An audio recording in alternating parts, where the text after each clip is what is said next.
जा क्या छुपाते रहते हैं, कुछ बताते ही नहीं। मन ही मन राधा अपने पति माधव के बारे में यह सब बोल रही थी। तब उसने कहा, अरे क्या छुपा कर रखते हो, कभी हमें भी बताओ। कुछ भी नहीं बताते हो, जैसे हम आपके परिवार के हैं ही नहीं, जैसे हम कहीं बाहर के हैं। कोई अपने परिवार से भी क्या इतना छुपाता है। अरे क्या किटपिट करती रहती हो, तुम अपना काम करो। क्या मैं तुम्हारे काम में कुछ दखल अंदाजी करता हूँ? तुम्हें मेरे काम की इतनी क्या पंचायत है?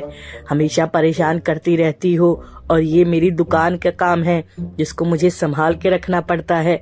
अब मत पूछना मुझसे कि क्या छुपा के रखते हो, क्या करते हो। मैं तो तंग आ गई हूँ आपकी इन कंजूसी और छुपाने वाली चीजों से। पता नहीं आप मुझे क्या समझते हैं, मैं आपकी बीवी नहीं, जैसे चोर हूँ और यहाँ पे आपकी चीजें चुरा लूंगी। ये सब लड़ाई करके अगले दिन राधा किचन में काम कर रही थी। तभी उसकी बेटी आती है और कहती है, माँ आज कुछ अच्छा खाना बनाना, मुझे रोटी सब्जी नहीं खानी। बहुत दिनों से मुझे पिज्जा खाना है, बर्गर खाना है, कुछ ऐसा कुछ खाना बनाइए ना।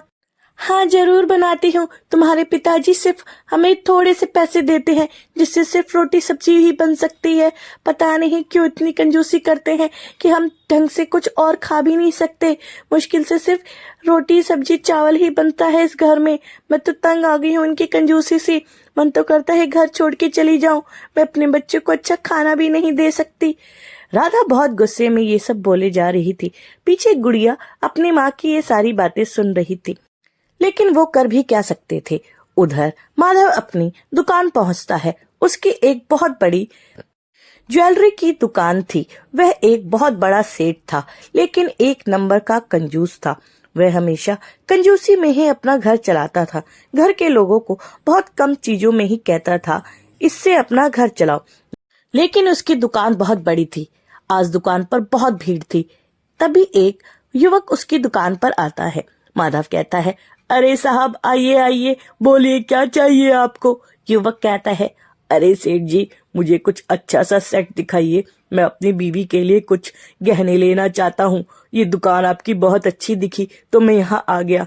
आपके पास कुछ बढ़िया सेट हैं तो जरूर दिखाइए।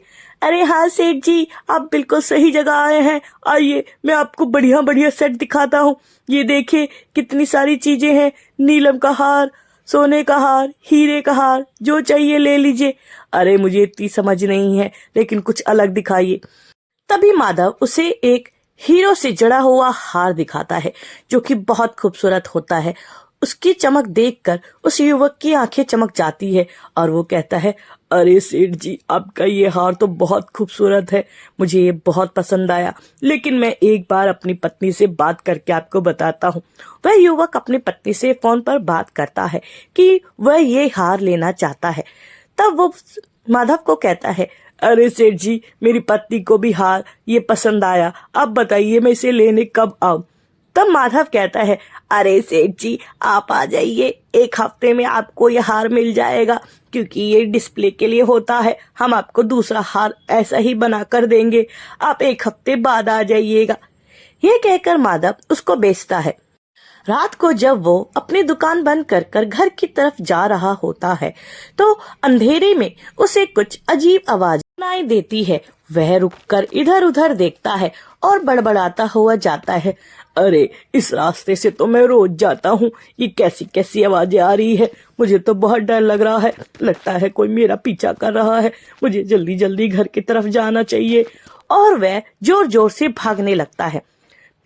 पीछे एक युवक उसको भागते हुए देखकर नाचने लगता है।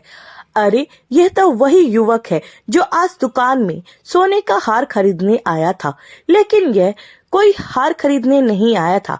वह एक चोर था जो कि उसकी दुकान से चोरी के लिए सामान ढूंढने आया था।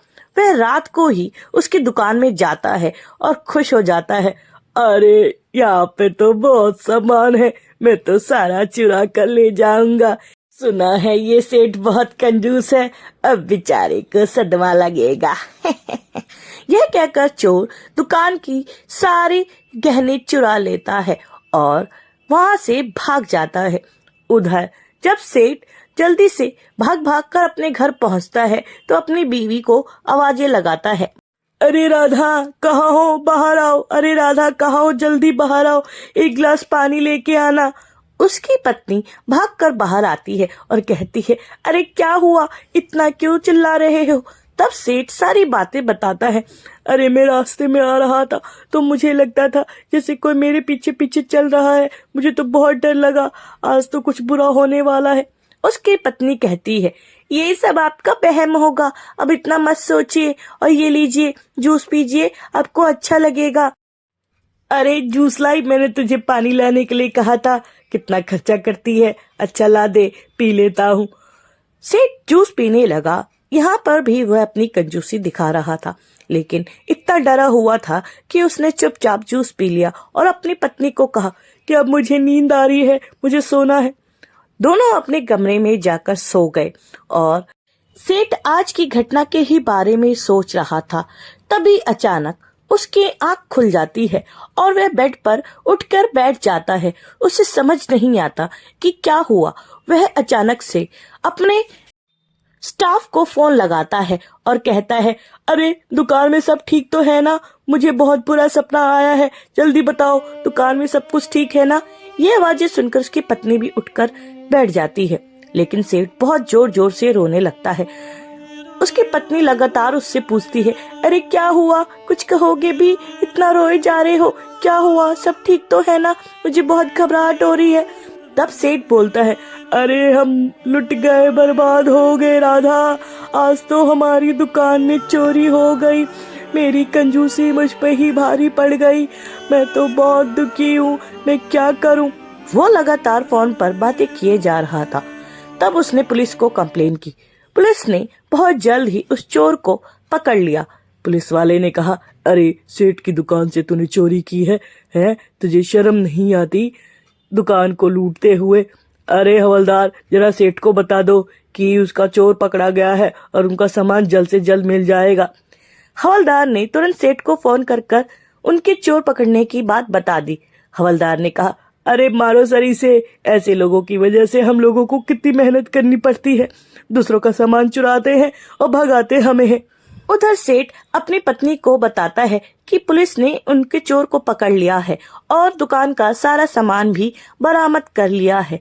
तब उसकी बेटी गुड़िया वहां आती है और रोने लगती है।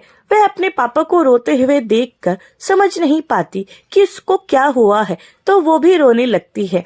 ये देखकर राधा भी रोने लगती है। तब माधव फोन कर पुलिस से सारी जानकारी प्राप्त करता है और अपनी पत्नी को कहता है, अब मत रो, हमारा सामान जल्द से जल्द मिल जाएगा, मैंने तुम दोनों को बहुत दुख दिए हैं, ये उसी की सजा है, मैं तुम दोनों को ढंग से अच्छा खाना भी नहीं दे सकता था, अपनी बच्ची की फीस भी नहीं दे सकता था। यह सब बातें कर अगले दिन वह लोग दोबारा दुकान पहुंचते हैं और देखते हैं सारा सामान उन्हें वापस मिल गया है। तब माधव कहता है, ये सब तुम्हारे अच्छे कर्मों का ही फल है जो हमें सारा सामान वापस मिल गया। तब राधा कहती है, हमें इतनी कंजूसी नहीं करनी चाहिए, बचत करना अच्छी बात है, लेकिन अपने मन को मारकर जीवन नहीं जीना चाहिए।